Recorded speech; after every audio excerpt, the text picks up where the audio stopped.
Hey guys, today I'm taking apart the water-cooled PC again. We've had it running for a few days now since we put the warranted board back in, and the temperatures still weren't dropping down to where I'd like to see them. So I was just double checking to make sure that we got a good seat on the water block. While I had it out, I figured I was going to check the CPU for flatness too, just to make sure that it isn't just a matter of the CPU itself being a little high on the ridges. So I thought while I'm doing it, I might as well take a short video and give you guys an idea how to check yours to make sure that they are flat. This one is, not even a year old yet, probably about 8-9 months old. This was a retail version with the 3-year warranty, so I'm not quite ready to lap it yet. Just in case there is a problem and I do need to warranty it, the lapping it will definitely void warranty. But all you're going to need to do this is just a razor blade. We're just going to take a standard razor blade, one-sided, because you definitely don't want to cut yourself doing this. And these are very sharp, so you got to be careful. But basically, you take your processor out, make sure you handle it very carefully. Always hold it on the sides. Try not to put your fingers on the pins. The back part's okay. If you touch that with your finger or whatever, you shouldn't, because you will get oils and stuff from your finger on it. But if you do, it's not the end of the world. But you definitely don't want to get any smudges or oils or anything on the pin side.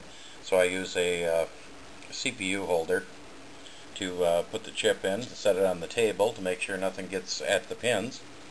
Then we're just going to take our razor blade and basically start right in the center. What I do is set it down flat and then see if it rocks at all. That way it'll tell us if it's got a high spot or any warps in it. Then you can turn it, do the same thing. Make sure that it's good and flat all the way across. And then I also like to go from the corners and check it there also. This one actually looks like it's in pretty good shape. This doesn't appear that this was our problem temperature wise either. Another thing I would normally do is hold the CPU up to a light and put the razor blade on it and then check for light between the blade and the razor blade, or between the blade and the CPU. Because I'm holding the camera with one hand, it's going to be kind of tough to do this. So I'm going to see if I move my desk lamp close enough, if we can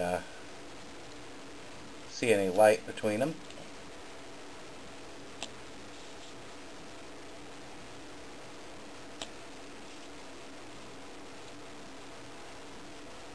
But it looks like we're in pretty good shape. But anyway, that's how you would check your CPU. If you want to make sure the top is flat, if you recall the video I did on the lapping the 820, it had a high ridge all the way around the outer edge of the CPU. So when you put the razor blade on it, it held it up on the two sides, so you had a big gap underneath it. And that's right where your cores are, is right in the center. So you're not able to get a good contact on them cores and pull the temperature off of it.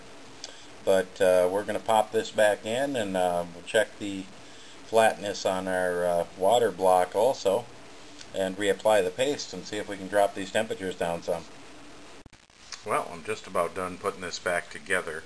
I just wanted to mention, in all fairness to Thermaltake, I never did use their fan. I used the Roswell fan because I wanted an LED fan. Unfortunately, the stock Thermaltake isn't.